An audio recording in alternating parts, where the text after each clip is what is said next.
Deus, né? Que Jesus venha, eu acredito que venha não, já colocou no coração do nosso irmão para trazer a palavra, para nos fortalecer, não é verdade? Soberano Deus, eterno Pai, estou aqui, Senhor, apresentando o irmão, Senhor Jesus, que o Senhor vai usar, Pai, que venha usar tremendo, ó Pai, com a Tua palavra poderosa, Senhor Jesus, que o Senhor venha fazer ele de um canal de bênção para todos nós, aqueles que estão aqui presentes, mas também para aqueles que não vieram, que estão ouvindo esse som, Jesus. Venha usar a Tua palavra tremenda, Pai, em nome do Pai, do Filho e do Santo. Em nome do Pai, do Filho e do Espírito Santo. Amém. Graças a Deus. Glória a Deus. Amém, irmão. Eu também quero agradecer a Deus que estive do irmão Guilherme. Agradecer ao irmão Guilherme que cedeu aqui a tua energia, né? Para essa obra. Deus abençoe, irmão Guilherme, mais e mais sua vida, viu? Deus abençoe grandemente. Todos que estão aqui, irmão, contribuiu. De uma forma ou de outra, mas contribuiu para esta obra. O irmão Gleidson trazendo a palavra do Senhor. Muito obrigado.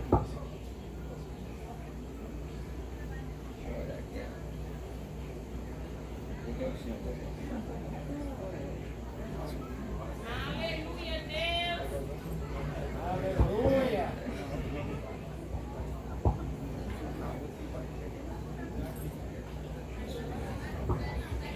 Eu saúdo a toda a amada igreja, todos os quais estão aqui neste bairro ouvindo essa grandiosa obra de Deus com a santíssima paz do Senhor. Eu dou graças ao Senhor Deus por tudo, pelo riquíssimo privilégio de estar aqui juntamente com todos vocês, meus amados irmãos, toda a vizinhança, todo o bairro, onde esse aparelho de som está sendo alcançado. Dou graças a Deus pela riquíssima oportunidade, pela santa confiança do nosso amado pastor Gutenberg. Eu louvo a Deus pela vida dele. Muito obrigado, pastor Gutenberg, pelo riquíssimo privilégio. Também todos os quais estão aqui, corpo de obreiros, os pastores que estão em minha retaguarda. Eu louvo a Deus pela vida de cada um. Louvo a Deus pela vida do Senhor, dos senhores que aqui estão, que eu tive o prazer de hoje estar conhecendo, pela misericórdia e a graça de Deus. Também pela vida do nosso amado irmão Ezequias. Eu louvo a Deus pela vida dele, ele que tem trabalhado também arduamente, juntamente com todos os quais estão aqui, para que estivéssemos aqui hoje também nesse trabalho. Dou graças a Deus por tudo, em nome de Jesus Cristo. Meus amados irmãos, por favor, abram a Bíblia no Evangelho que Lucas escreveu.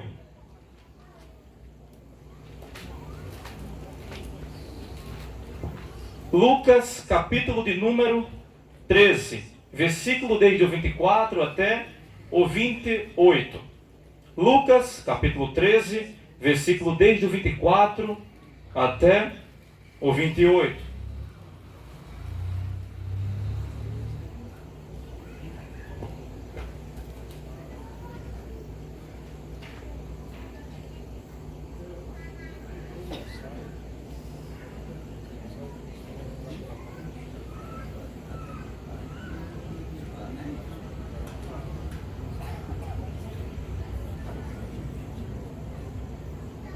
Todos acharam?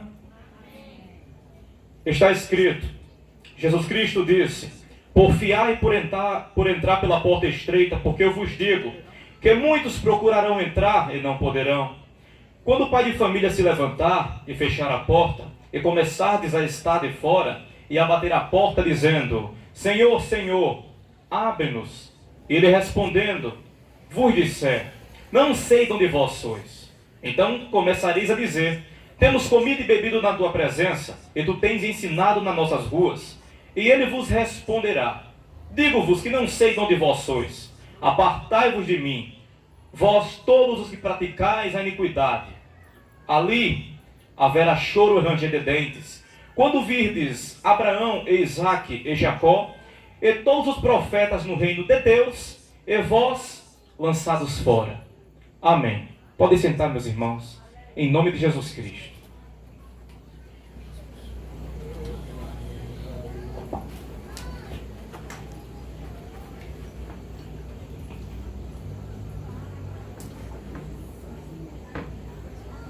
Verdadeiramente, como nós podemos observar de modo muito claro, de modo muito expressivo, de modo muito nítido e claro, o Senhor Jesus Cristo falou sobre uma tão grande realidade que cerca esse mundo inteiro, desde o exato momento em que ele consumou todas as coisas. Pois, até bem antes dele fazer o tão grande sacrifício, a maior expiação de todos os tempos, ele disse a mesma coisa, mas de uma maneira um pouco diferente, mas com o mesmo sentido, no evangelho que escreveu Mateus, capítulo 7, versículo desde o 13 ao 14, ele disse: entrai pela porta estreita, porque larga é a porta, e espaçoso o caminho que conduz à perdição. E muitos são os que entram por essa porta, mas porque estreita é a porta e apertado o caminho que leva à vida, e poucos são os que a encontram. No evangelho de Lucas, capítulo 13, onde nós acabamos de ler, todos nós juntos, vemos um grande aviso, um grande alerta a mais acerca dessa mesma porta estreita. Ele disse: lutem, se esforcem por entrar pela porta estreita, porque eu vos digo que muitos vão procurar entrar um dia, mas não vão conseguir. Então ele dá um exemplo figurado, usando a pessoa de Deus como um homem que vai se levantar um dia e vai fechar essa porta. E quando essa porta for fechada, acabará a oportunidade dos homens deste mundo alcançarem a salvação. Como já tem sido dito, e como foi dito em todo culto, o dia é hoje, a oportunidade é agora. Muitas e muitas pessoas no dia de ontem estiveram acordadas, fizeram planos, fizeram muitos e muitos planos para exercerem até no dia de hoje, no próximo ano, mas elas foram dormir e de maneira nenhuma acordaram no dia de hoje.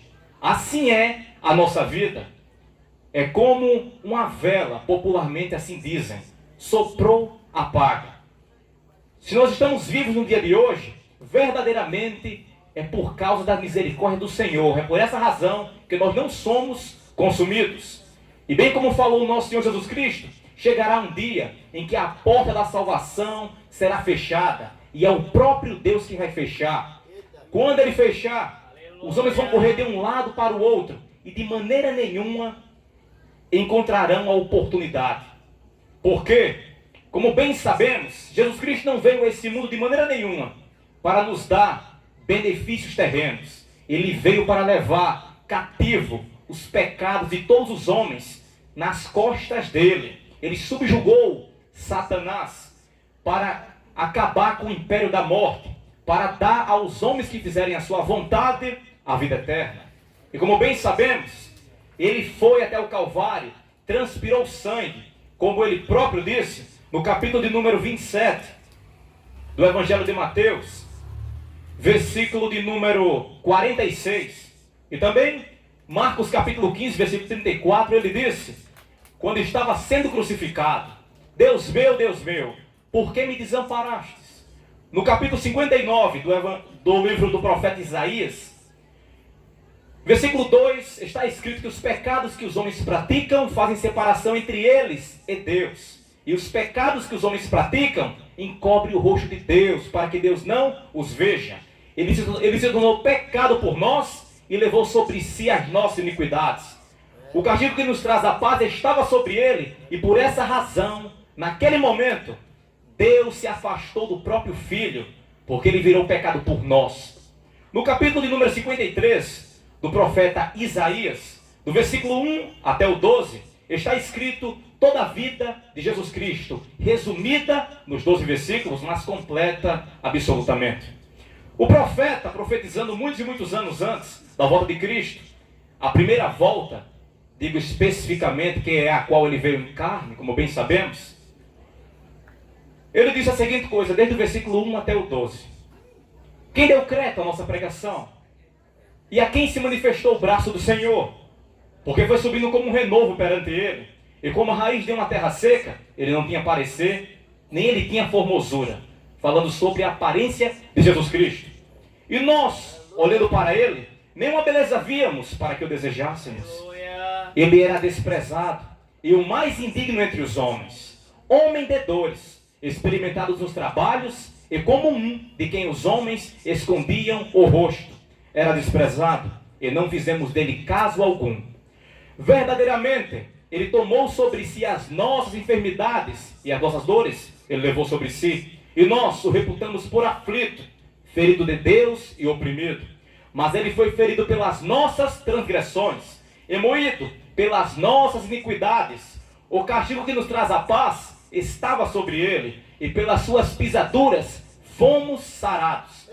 Versículo 6 mostra como estava a situação do mundo naquela época, e que até o dia de hoje ainda é do mesmo jeito. Está escrito no versículo 6: todos nós andamos desgarrados como ovelhas, cada um se desviava pelo seu caminho, mas o Senhor fez cair sobre ele a iniquidade de todos nós. Versículo 7 em diante: ele foi oprimido, mas não abriu a sua boca. Como um cordeiro foi levado ao matadouro, e como uma ovelha muda perante os seus tosqueadores, ele não abriu a sua boca. Da opressão e do juízo ele foi tirado. E quem contará o tempo da sua vida? Porquanto foi cortada da terra dos viventes, e pela transgressão do meu povo ele foi atingido. E puseram a sua sepultura com os ímpios, e com o rico na sua morte. Porquanto nunca fez injustiça, nem houve engano em sua boca. Versículo 10. Todavia, ao Senhor agradou moê-lo, fazendo-o enfermar. Quando a sua alma se puser por expiação do pecado, verá sua posteridade, prolongará os dias, e o bom prazer do Senhor prosperará na sua mão. O trabalho da sua alma ele verá, e ficará satisfeito com o seu conhecimento. O meu servo, o justo, justificará a muitos, porque as iniquidades deles levará sobre si. Pelo que lhe darei a parte de muitos, e com os poderosos repartirá ele o despojo, porquanto derramou a sua alma na morte. Mas ele levou sobre si o pecado de muitos, e pelos transgressores ele intercedeu. Então, como bem podemos ver, esta é a vida de Jesus Cristo em 12 versículos, profetizada muitos e muitos anos antes, pela boca do profeta Isaías. No capítulo 53, versículo 1 ao 12. Ele levou sobre si os nossos pecados. Deus se agradou em matar o próprio Filho, para que eu e você estivéssemos aqui no dia de hoje. Porque se ele não tivesse morrido, nós estávamos eternamente condenados. Na antiguidade, lá no mundo antigo, como bem sabemos, Deus achou uma família justa sobre a face da terra. Porque o mundo inteiro, como está escrito em Gênesis capítulo 6, capítulo 7, capítulo 8, o mundo se perverteu de uma maneira inimaginável. Os homens se esqueceram de Deus. E Deus enviou um grande dilúvio de águas e dizimou com a raça humana quase que por inteira. Graças a Deus nós damos, e ao nosso Jesus Cristo, e a Noé, que foi um homem justo, reto e fiel até o fim. Porque Deus se arrependeu de criar o ser humano na antiguidade. E se não fosse por causa daquele homem justo, jamais a nossa espécie existiria até o dia de hoje. Nós vemos que o nosso Deus é reto, e ele outra vez teve que levar a culpa dos homens, mas de uma maneira diferente. Ele jogou sobre o próprio Filho, fazendo a maior expiação de todos os tempos, para que nós estejamos aqui hoje. Mas, como bem sabemos, em nenhum momento devemos brincar com essa tão grande salvação que nos foi dada, porque chegará um dia que a porta se fechará, Cristo voltará, levará os salvos, os eleitos, o povo convocado para o céu, todos os quais estão aqui, ouvindo e dando ouvido à sua voz. Ele vai levar para o céu, e essa terra passará por uma tribulação inimaginável. Jesus Cristo disse que a aflição que vai haver nesse mundo, ela é tão grande, mas tão grande, que como nunca houve tal aflição, desde quando essa terra foi criada, até o dia que aconteceu o arrebatamento. Esse mundo passará pela abertura dos selos de Deus, que estão escritas em Apocalipse. Vão passar pelos toques das trombetas e pelas taças da ira de Deus derramada aqui nessa terra. Porque chegará um dia de prestação de contas. Chegará um dia, como Enoque profetizou e está escrita na carta que Judas escreveu, que eis que é vindo o grande e terrível dia do Senhor, com milhares e milhares de seus santos anjos. E ele vai fazer justiça e juízo sobre todos os ímpios pecadores que falaram palavras de blasfêmia contra o Senhor. Esse dia chegará e está muito perto. Nós vemos todos os sinais da volta de Cristo cada vez mais explícitos perante os nossos olhos. Há dias atrás, choveu uma chuva extremamente estranha no Reino Unido, nas regiões europeias. Choveu uma chuva estranhíssima, uma chuva que denominaram como chuva de sangue. Quem já viu o céu todo avermelhado e chovendo gotas semelhante a sangue? Para nós que conhecemos a Escritura, para nós que estamos perante Deus, bem sabemos que são sinais explícitos da volta de Cristo. Porque Cristo disse aos apóstolos que haveriam sinais no céu e na terra. Tem havido tantas e tantas coisas estranhas nos últimos anos, como bem podemos contemplar, guerras e rumores de guerra. A Rússia atacando a Ucrânia e até ameaçando a atacar países vizinhos a ela. Isso tudo é sinal da volta de Cristo. O amor de muitos se esfriando, como assim já foi profetizado que aconteceria. Doenças, pestes, terremotos em vários lugares.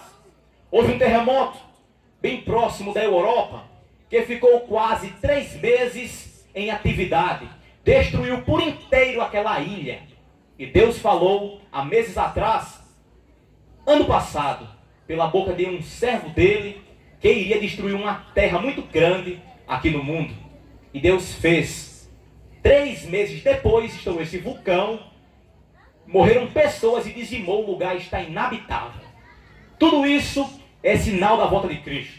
Como nós podemos observar, o mundo até o dia de ontem, podemos usar isso como exemplo, estava tão natural, tão normal, de repente começou a mudar em todos os sentidos. A nossa vida não foi a mesma cotidianamente.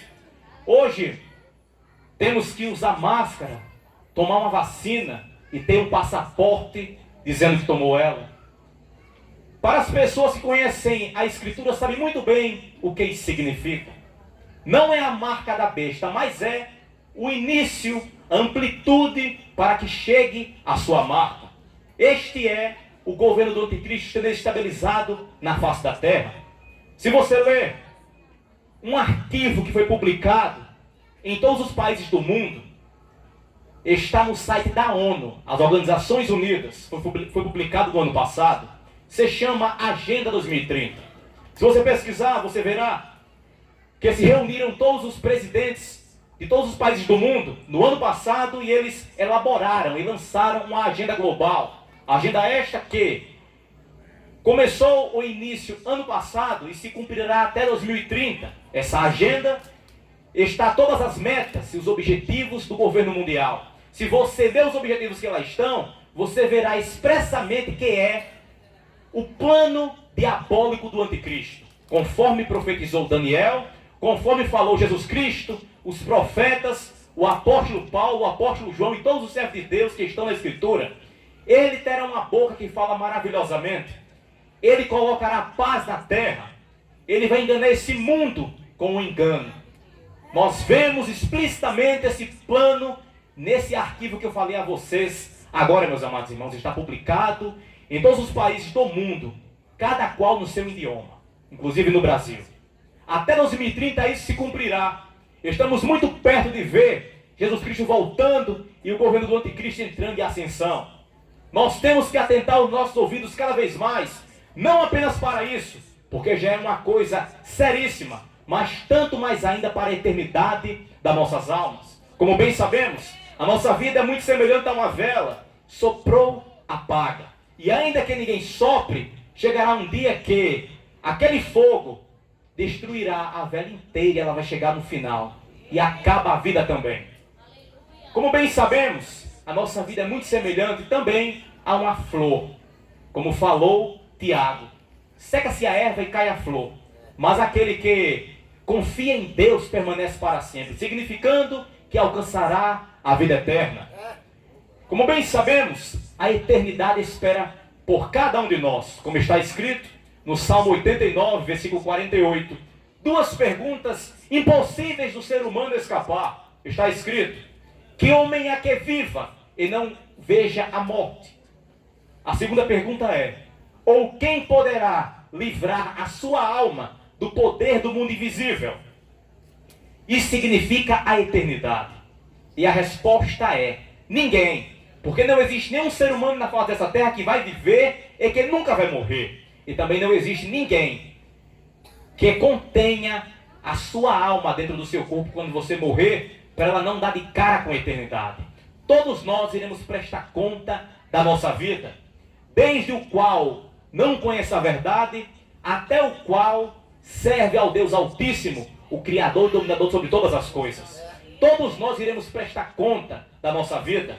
Todos nós, porque Deus não faz acepção de pessoas. Está escrito, conforme o homem mais sábio do mundo, o rei Salomão, filho do rei Davi, escreveu no seu segundo livro, Eclesiastes capítulo 12, versículo de número 13 e 14. Ele disse que o fim de todas as coisas é: teme a Deus e guarda os seus mandamentos, porque este é o dever de todo ser humano.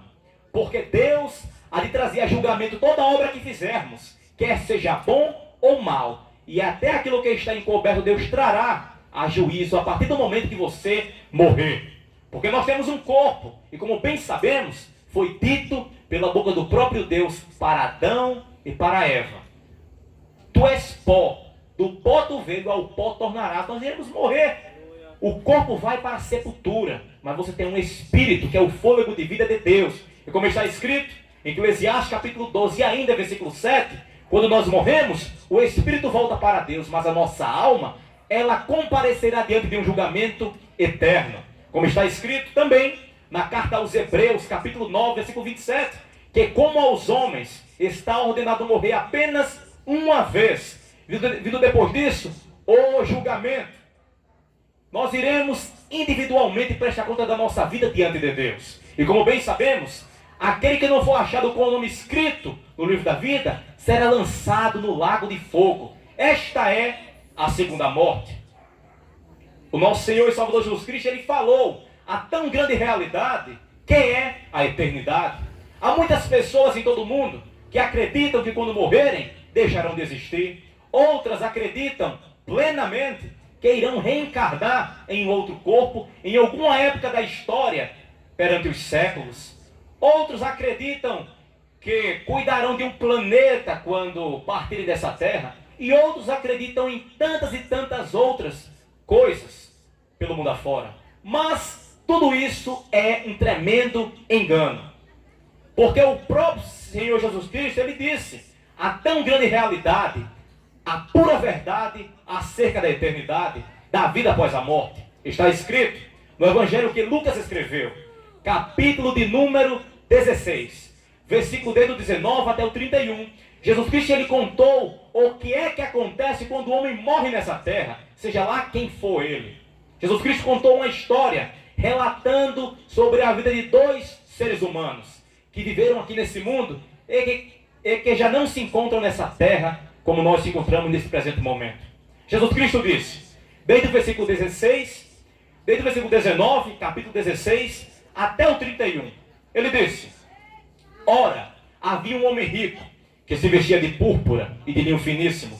Este homem vivia todos os dias regalada e esplendidamente. Havia também um certo mendigo chamado Lázaro, que tinha o corpo cheio de chagas, que jazia na porta do rico. E ele desejava se alimentar das migalhas que caía da mesa do homem rico. E os próprios cães vinham lamber-lhes as chagas. E aconteceu que um certo dia, Lázaro, o mendigo, ele morreu. E ele foi levado pelos anjos para o seio de Abraão. Como também morreu logo em seguida o homem rico. E apenas Jesus Cristo diz que ele foi enterrado, sepultado. Mas Jesus Cristo diz agora o lugar que esse homem compareceu a partir do momento que fechou os olhos na terra. Jesus Cristo disse, e o rico, abrindo os olhos, porque como bem sabemos, o homem quando morre aqui nesse mundo, ele fecha os olhos dele. Ele fecha os olhos dele.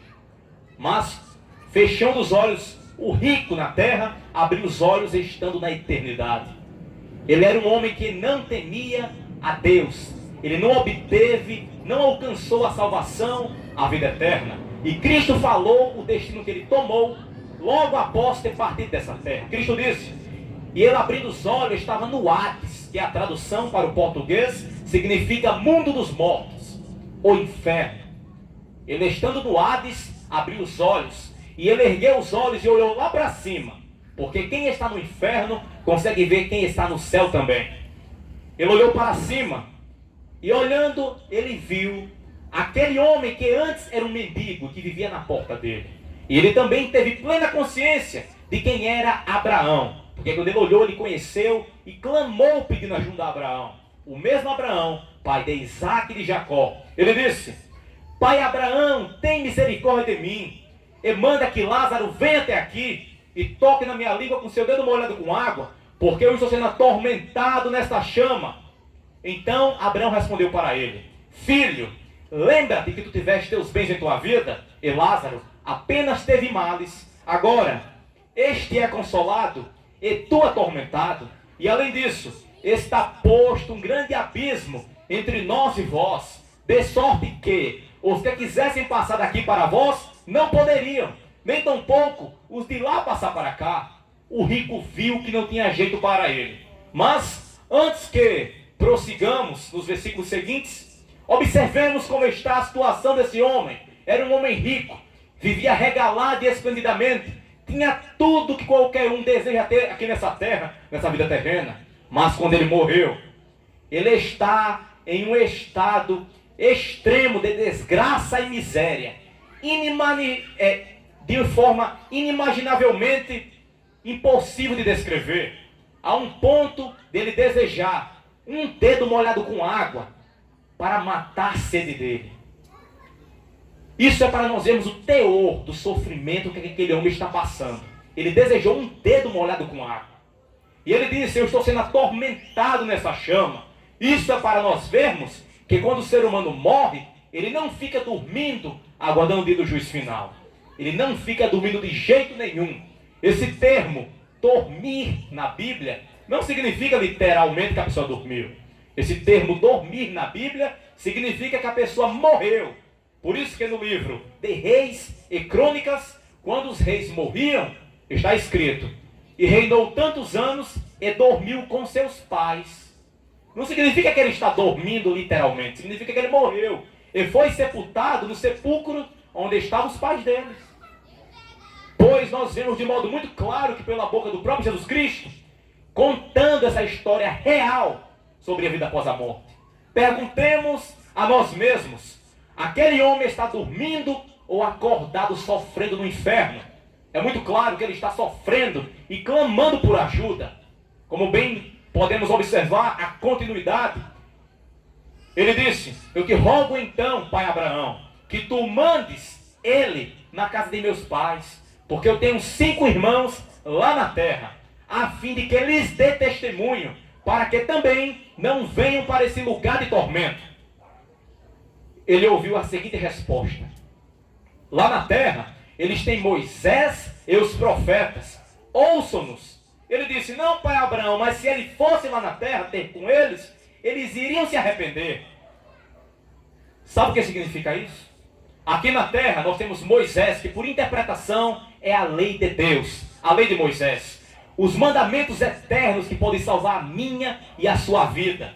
E nós temos os profetas, que são todos os quais pregam e ensinam o reto caminho da salvação. O único que pode salvar a vida de todo aquele que nele crê. E ele ouviu isso. Eles têm Moisés e os profetas lá na terra. Ouça. Ele disse: não, pai Abraão, mas se ele fosse lá na terra, iriam se arrepender crendo nele. Ele disse: se eles não ouvem a Moisés e os profetas, tampouco acreditarão ainda que algum dos mortos ressuscite. Significando de modo muito absoluto que para o homem alcançar a vida eterna, ele tem que acreditar. Ele não tem que pagar para ver se existe o céu ou o inferno. Ele tem que entregar a vida para Jesus Cristo e crer no juízo eterno de Deus. Porque, verdadeiramente, o maior problema não é ser julgado. O maior e terrível problema é ser julgado e ser achado em falta. É ser julgado e ser achado em condenação. E muitos estarão nessa condição naquele dia, infelizmente. O Senhor Jesus Cristo, ele falou no Evangelho de Mateus, capítulo 7, versículo 21. Quem são as pessoas que vão entrar no céu? Ele disse: nem todo aquele que me diz Senhor, Senhor, entrará no reino dos céus. Aí ele disse quem vai entrar: mas aquele que faz a vontade de meu Pai que está nos céus. Esses são os que entrarão. Por isso que a vontade de Deus é essa: é que os homens se arrependam dos pecados e creiam no Filho dele. Porque a vida que nós vivemos é um grande ultimato. É vida ou morte. É porta larga ou estreita. Não tem outro caminho. E como está escrito em Atos dos Apóstolos, capítulo 4, que a nenhum outro nome foi dado debaixo dos céus, que importa pelo qual nós possamos ser salvos, a não ser o nome de Jesus Cristo.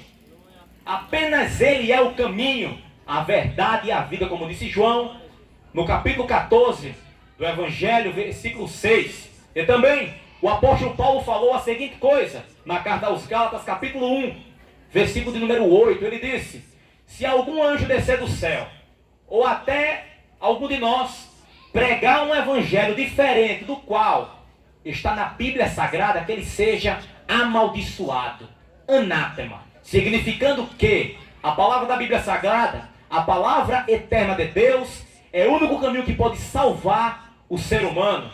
Existem muitas e muitas religiões no mundo afora, mas nenhuma delas pode salvar a vida dos homens. Apenas a reta e santíssima Escritura, porque também disse Tiago na sua carta a seguinte coisa: a religião pura e imaculada para com Deus, o Pai, é esta: é visitar os órfãos e as viúvas nas suas tribulações e abster-se da corrupção do mundo. Significando que o cristianismo, a Bíblia Sagrada da maneira que está aqui, 66 livros, é a única que pode salvar a nossa alma, seguindo os mandamentos de Deus. Aqui dentro tem 31.173 versículos, 1.189 capítulos.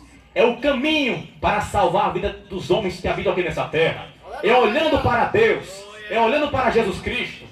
Porque nenhum outro nome foi dado debaixo do céu pelo qual possamos ser salvos, a não ser através do Filho de Deus. Falou o Senhor Jesus Cristo pela boca do apóstolo Paulo também na carta aos Gálatas, capítulo 5, versículo de número 16 até o 21.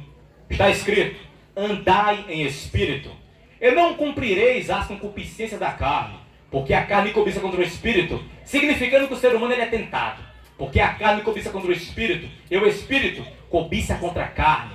E estes opõem-se um ao outro, para que nós não façamos o que a gente quer. Mas, se a gente for guiado pelo Espírito, não estamos debaixo da lei, que naquele contexto significa condenação. Se nós formos guiados pelo Espírito, não estamos debaixo da condenação. Ele diz: as obras da carne são manifestas, as quais são prostituição, impureza, lascívia, idolatria, feitiçarias, inimizades, porfias, dissensões, iras, pelejas, glutonarias, heresias, bebedices, homicídios, ladroices, e essas acerca das quais está escrito que os que praticam tais coisas não herdará o reino de Deus. Por isso que a vontade de Deus é essa, que os homens se arrependam dos pecados, para que não morram e não vá para o inferno. Porque Deus não quer que ninguém herde a eterna condenação. Porque está escrito no Evangelho que João escreveu, capítulo 13, versículo 16 em diante, como bem sabemos, porque Deus amou esse mundo de uma tal maneira, e enviou o seu Filho único, unigênito, para que todo aquele que nele crê não pereça, mas tenha vida eterna. Deus não enviou o seu Filho ao mundo para que condenasse o mundo, mas para que o mundo fosse salvo por ele. Quem crê nele não é condenado, mas quem não crê já está condenado, porque não crê no nome do único Filho de Deus. E a condenação é essa, que a luz veio ao mundo e os homens amaram mais as trevas do que a luz, porque as suas obras eram más. Quando fala na Escritura aquele que nele crê, não é apenas acreditar na própria consciência de dizer que crê em Deus, porque até o Satanás crê, mas ele não tem como ser salvo. Significa aquele que obedecer será salvo. Quem não obedecer já está condenado. É essa a interpretação desse contexto. Não é apenas crer, é obedecer.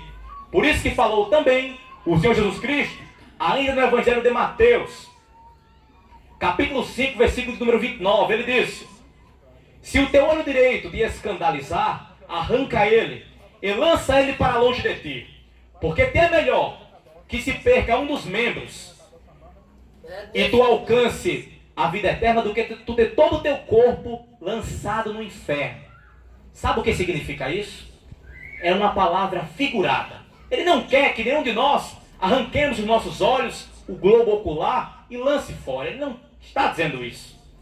Isso significa a seguinte coisa: se existem coisas em nossa vida que causam escândalo diante de Deus, pecados, é melhor que a gente abandone qualquer coisa, qualquer pecado, qualquer coisa que te faça pecar contra Deus, do que você viver no pecado e ir para o inferno você junto com o seu pecado.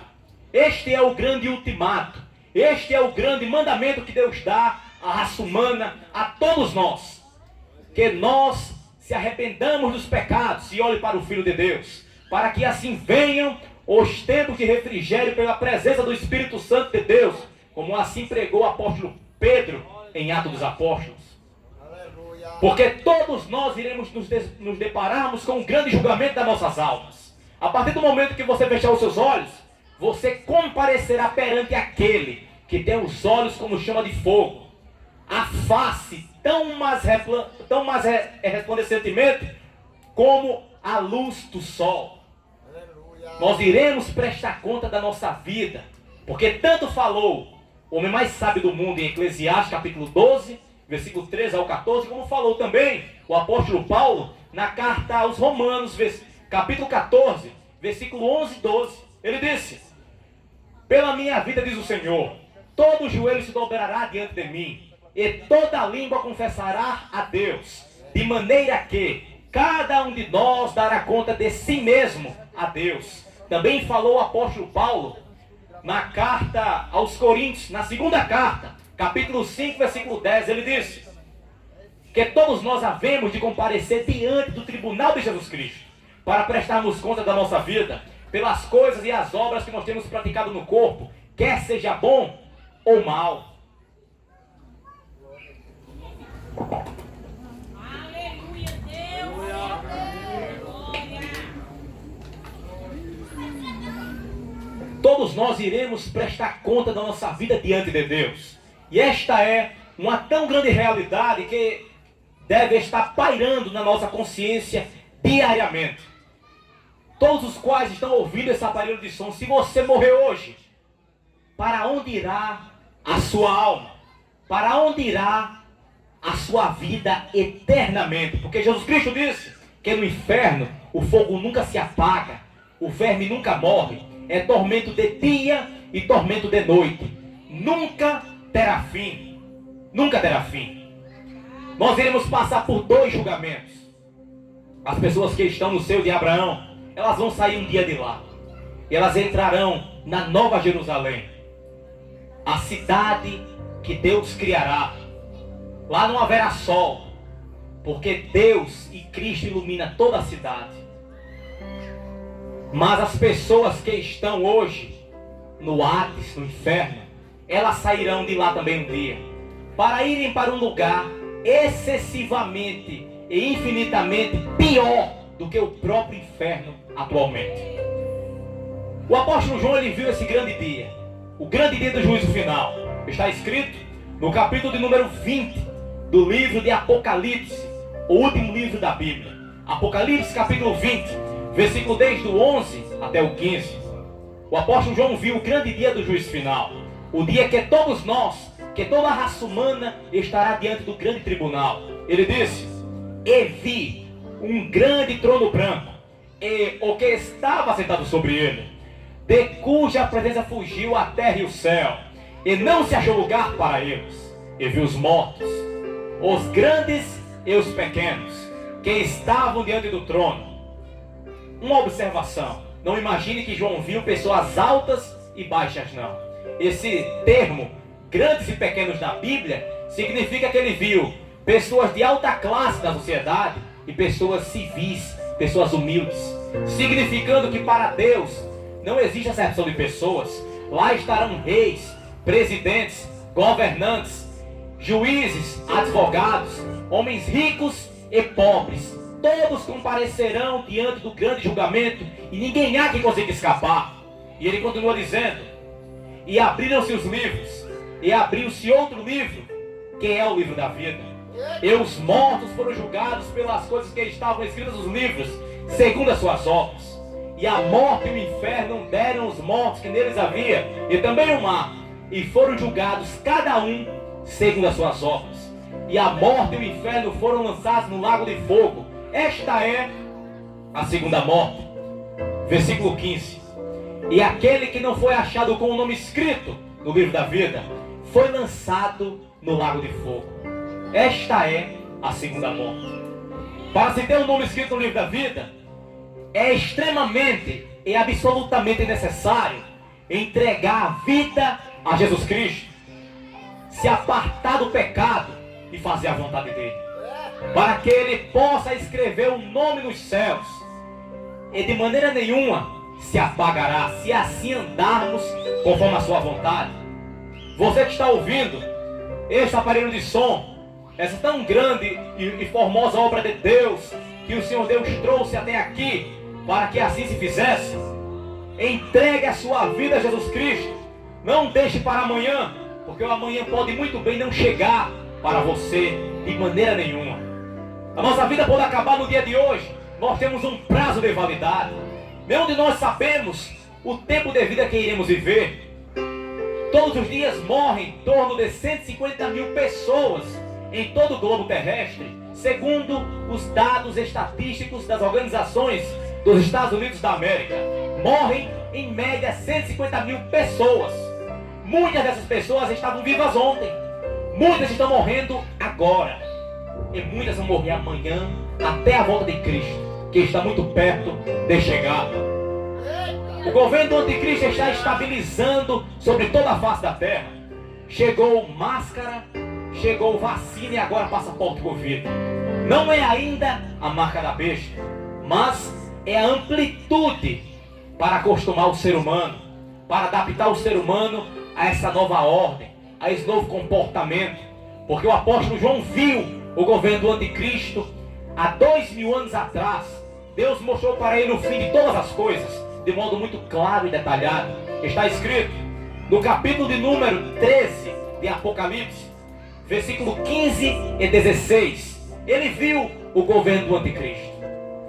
Estão exigindo passaporte Covid para viajar, para entrar em determinados locais. Isso tudo são vestígios iniciais do governo do anticristo, que logo logo entrará em ascensão aqui nessa terra.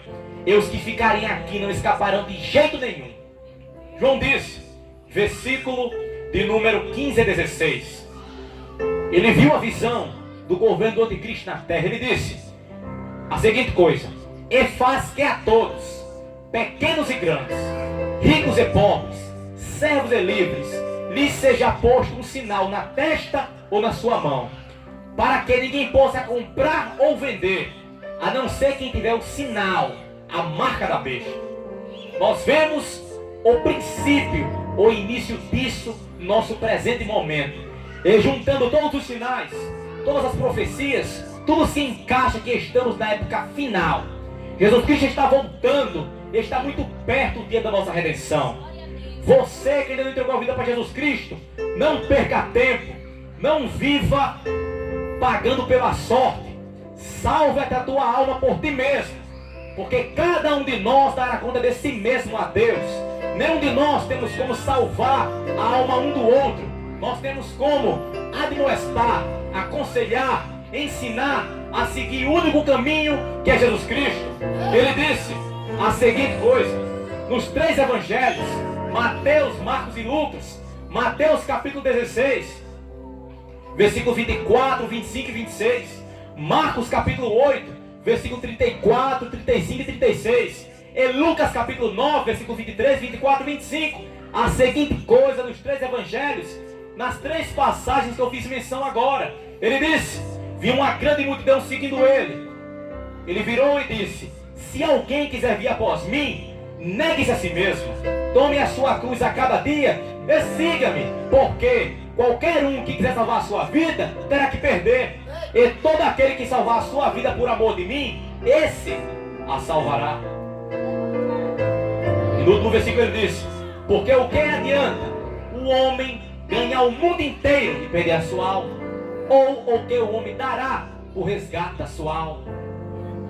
Nenhum de nós temos como salvar a nossa própria vida, mas o Filho de Deus, que veio a esse mundo e levou sobre si os seus pecados e os meus pecados e o de toda a humanidade, Ele sim perdoa todos os quais vão até Ele, pedem perdão, se arrependem dos pecados e confessam Ele como Senhor e único Salvador da sua vida. Para alcançar a vida eterna deve-se fazer dessa exata maneira: é vida ou morte, é céu ou é inferno. Entregue a sua vida a Jesus Cristo hoje e não perca tempo. Não viva pela sorte, porque amanhã pode ser tarde demais.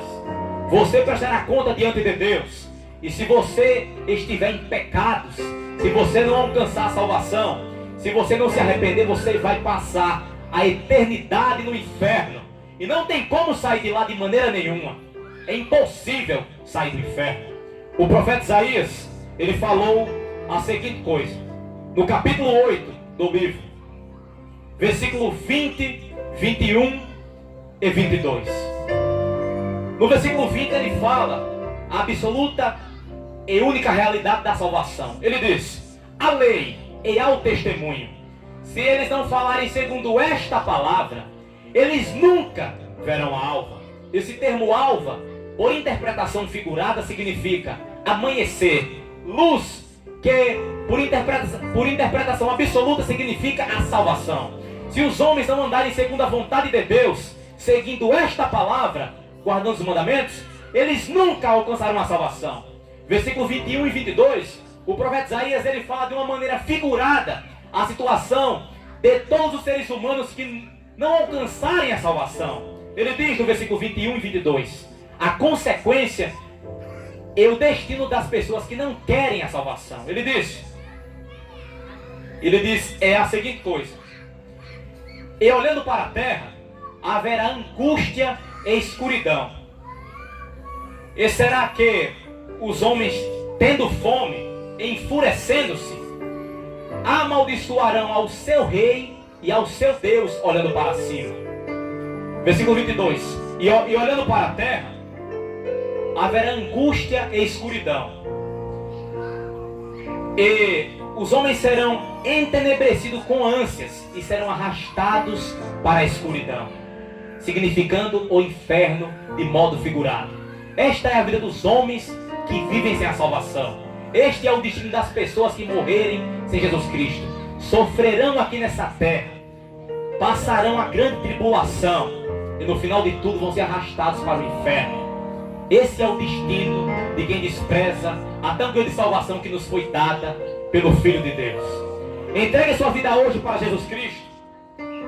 Busque ao Senhor enquanto se pode achar. Isaías capítulo 55, versículo 6 e 7. Invoque Ele enquanto Ele ainda está perto.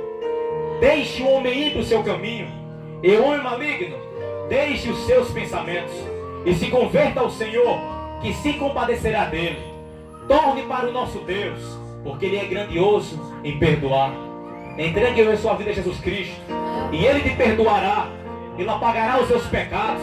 Ele te dará uma nova vida, com teu nome escrito nos céus. Se arrependa hoje e busque ao Senhor para você ser um coeleito, um filho de Deus por adoção através de Jesus Cristo.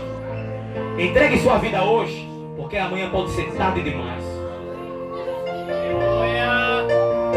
Se dentre nós existe alguém que quer entregar sua vida para Jesus Cristo, que quer aceitá-lo como único e suficiente salvador da sua alma, para você alcançar a vida eterna, para você alcançar a salvação, vem aqui até nós. Nós iremos orar pela sua vida, nós iremos apresentar a sua vida a Deus, e você terá o nome escrito nos céus, você terá o seu nome escrito no livro da vida, serão apagados os seus pecados, você receberá o Espírito Santo de Deus dentro de você, e você será transformado, pois brevemente acontecerá o arrebatamento. Os sinais estão explícitos perante os olhos de qualquer um, só não vê quem não quer. Quem auto-nega, tapa a própria visão para não enxergar. Está escrito na primeira carta aos Coríntios, capítulo 15, versículos 51 e 52, o apóstolo Paulo diz: irmãos, eis que vos digo um mistério, em um momento, como um abrir e piscar de olhos, todos nós seremos transformados, ante o soar da última trombeta. O apóstolo Paulo também disse na primeira carta aos Tessalonicenses, capítulo 4, versículo 16 em diante, ele falou a seguinte coisa: porque o mesmo Senhor descerá do céu com alarido, com voz de arcanjo e com a trombeta de Deus, e os que morreram em Cristo ressuscitarão primeiro. Depois nós, os que estivermos vivos, seremos arrebatados juntamente com eles a encontrar o Senhor nos ares, e assim estaremos para sempre com o Senhor. Levantai as vossas cabeças, porque é chegado o tempo da nossa redenção. Ele está muito perto. Entregue sua vida para Jesus Cristo hoje. Não desperdice a sua vida, porque depois que os homens passam para o outro lado, acabou a oportunidade. Não tem jeito mais. Acabou. É inferno.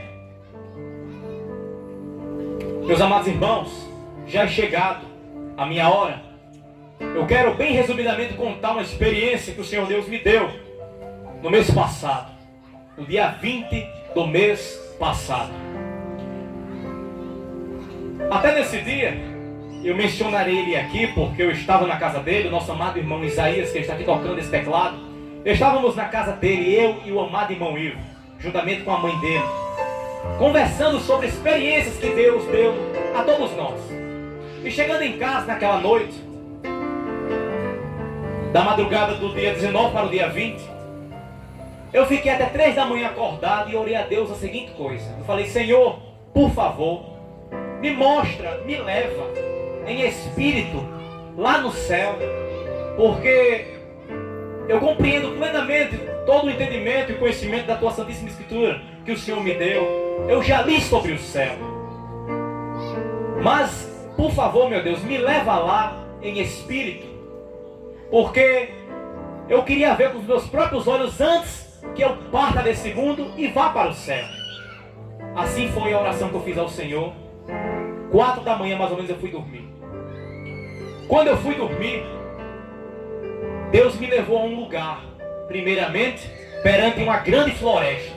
Uma floresta tão grande, mas tão grande, que aqui no Brasil eu acredito que não existe nenhuma que eu possa comparar. Ela era muito alta e tinha árvores tão perto uma da outra que não dava para passar no meio delas não. Parecia até uma cena de filme. E no meio desse monte de árvore tinha um caminho só, como se fosse aberto na enxada. Um caminho bem reto. No meio dessa grande floresta, era um caminho aberto como se fosse na enxada, todo de areia. Enquanto eu estava diante da floresta, olhando para esse caminho, era mais ou menos início da noite. Aquela negritude cobrindo aquela floresta inteira, apareceu um demônio. De repente apareceu um demônio horrível, um semblante de homem, um cabelo imenso, batendo aqui quase no calcanhar dele, bem lisinho. Parecia o cabelo de um índio, cabelo de um asiático, cabelo todo preto, liso, igual como o cabelo de uma mulher. E ele olhou para mim, apontou para o caminho e disse assim para mim, com aquela voz diabólica, ele disse: eu duvido você chegar na cidade. Eu duvido você chegar no reino de Deus. Eu duvido você chegar no final desse caminho. Ele falou isso para mim. Eu fiquei olhando para ele e na minha cabeça eu disse assim: pois você verá. Eu entrei e fui. Era mais ou menos o início da noite. Eu percorri toda a noite com a madrugada. Eu vim terminar o final do caminho quando estava amanhecendo o dia. Mas em todo o percurso que eu estava percorrendo desse caminho, eu senti medo, aflição, pânico e tribulação. Porque eu ouvia gritos, eu ouvia opressões, coisas que me perturbavam. E até durante o percurso eu falei assim para mim mesmo.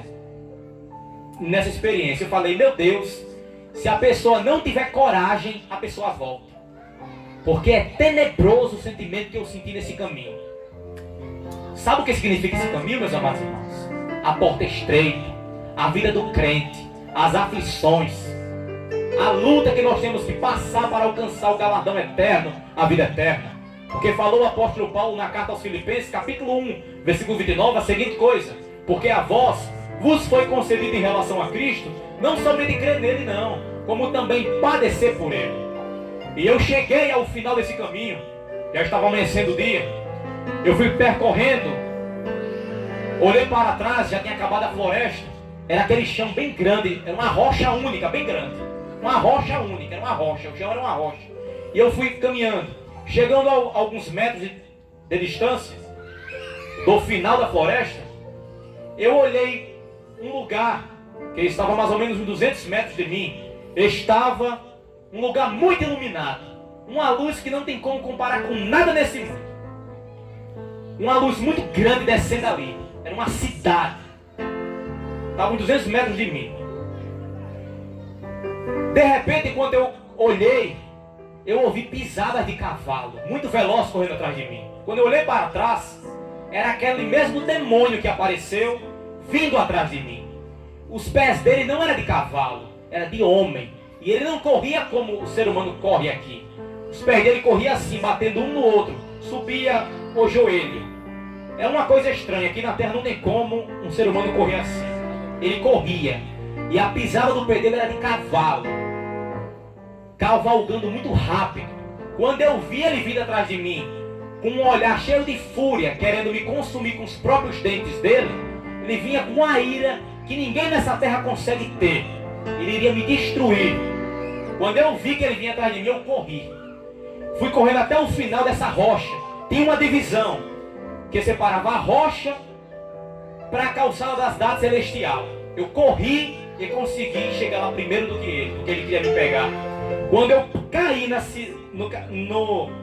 calçada das dadas celestial, aquele pânico, a aflição e aquela coisa horrível que estava sobre mim, meu coração batendo muito forte, desapareceu instantaneamente. Quando eu pisei, sumiu tudo. Meu coração voltou, bateu calmamente, entrou uma paz, um consolo, um sentimento inimaginável dentro de mim. Uma coisa que não tem como descrever aqui nessa terra. Você pode, eu posso sentir a maior alegria aqui nesse mundo, mas ela jamais tem como se comparar com o que eu senti lá em cima, no mês passado, nessa experiência que Deus me deu. É uma coisa indescritível. Não tem como comparar o sentimento no reino eterno com essa terra nunca. E eu senti aquela coisa, entrou em mim e me invadiu. Eu se esqueci que eu tinha pai, que eu tinha mãe, esqueci de tudo. Para mim, era só ali e pronto. Não lembrei mais de nada. Quando eu pisei, desapareceu todo o sofrimento. Lembrança, desapareceu tudo. Quando eu olhei para trás, ele estava lá, me olhando com uma cara feia, horrenda, mas ele não podia pular para o lado que eu estava, ele não podia. Então, eu fui caminhando. Meus amados irmãos, o que eu vi é exatamente como está escrito na Escritura. Exatamente como está escrito. Eu já tive, ao decorrer dos anos da minha vida, algumas experiências com Deus, mas como essa não. Eu já vi o livro da vida. Eu já vi pessoas riscadas no livro da vida. Eu já vi muitas pessoas inscritas lá e que estão salvas. Eu já vi o juízo final acontecendo também. Majestosamente Deus já me deu essas experiências para a honra e glória dele. Mas eu nunca tinha visto o céu. Meus amados irmãos, o piso, o chão, é umas pedras que encaixam uma na outra, parecem uns tijolinhos. É de ouro puro. Mas não é esse ouro que tem no banco, nesses lugares aí não. É um ouro que parece que acabou de sair do fogo. Tão amarelo, tão reluzente que parece o sol. Um ouro que acabou de sair do fogo. Brilha altamente. E parece que nunca para de brilhar. O chão inteiro, se encaixar um no outro. No chão inteiro. Eu fui entrando na cidade celestial. Eu passei pelo aquele portal. E logo após do portal eu parei e fiquei olhando. Meus amados irmãos, eu vi duas casas. Não é como essas casas aqui que a gente faz aqui nessa terra, não é. Os modelos das casas lá são assim, ó. O telhado é assim. É assim e é bem alto. As casas são grandes. É uma organização, uma arquitetura que não existe aqui nessa terra não. É uma feitura tão perfeita lá não tem sol. Eu olhei para o céu e eu vi, não é aquela coisa branca, branca não. É como se fosse assim um branco, mas você vê detalhes. Não é como o branco puro não, porque o branco puro você não vê detalhes não. Esse era branco, branco, mas era um branco meio diferente. Dava para você ver detalhes lá em cima no céu, mas não tinha sol. Lá tem uma luz tão forte, mas tão forte, que Deus é minha testemunha. Eu já falei isso para muitas pessoas, até para o irmão Isaías, que eu contei isso para ele também. A luz de lá é tão forte, mas tão forte, que eu passei a considerar, desde o dia que eu vi isso, eu passei a considerar essa luz aqui do sol fraca. Isso aqui é um palito de fósforo aceso, comparado com o que eu vi lá. Lá é tão claro, mas tão claro, que lá não tem sombra nenhuma. Lá não tem sombra. Lá é tão iluminado que você não vê sombra não. Não existe isso lá. Não existe. Tudo é iluminado. Lá é outra dimensão. Eu vi o vento passando na minha frente. O vento, ele é transparente. Eu vi ele passando na minha frente. Ele passou assim na minha frente. Ele deu uma curva assim do lado dessa primeira casa que eu vi duas. Quando o vento passou assim perto de mim, acendeu uma luz azul dentro dele. Mas não é uma luz igual aqui da terra não. A luz lá tem vida. A luz tem vida. Acendeu uma luz dentro desse vento. Uma luz que quando eu olhei, me causou um sentimento que até o dia de hoje eu não sei descrever. É um sentimento inimaginável. Não tem como comparar com nada nesse mundo, mas é extremamente maravilhoso, é perfeito. Depois, desceu uma luz assim, rosada, como a cor de um algodão doce. Bateu assim na casa, mudou o clima do cenário inteiro. Mudou o clima do ambiente, a casa mudou de cor quando bateu essa luz. As cores lá têm vida. E eu vi isso. Eu vi isso, meus amados irmãos. Um sentimento que não tem como descrever aqui nessa terra não. Você pode ser feliz, você pode casar, ter filho, você pode ganhar o mundo, mas você nunca vai sentir nenhuma unha de comparação ao sentimento no reino celestial. Vale a pena, meus irmãos. Vale a pena morrer por Cristo. Vale a pena combater o bom combate, acabar a carreira e guardar a fé. Vale a pena a vida eterna. Entregue a sua vida hoje para Jesus Cristo, para você alcançar esse eterno galardão. Busque ao Senhor, o dia é hoje. Eu dou graças a Deus pela riquíssima oportunidade, em nome de Jesus Cristo, por estar aqui juntamente com todos vocês, meus amados irmãos. Todos nós perante a face, a presença de Deus. Dou graças a Deus pela riquíssima oportunidade, em nome de Jesus Cristo. Amém. Muito obrigado. Todos os pastores que aqui estão, muito obrigado.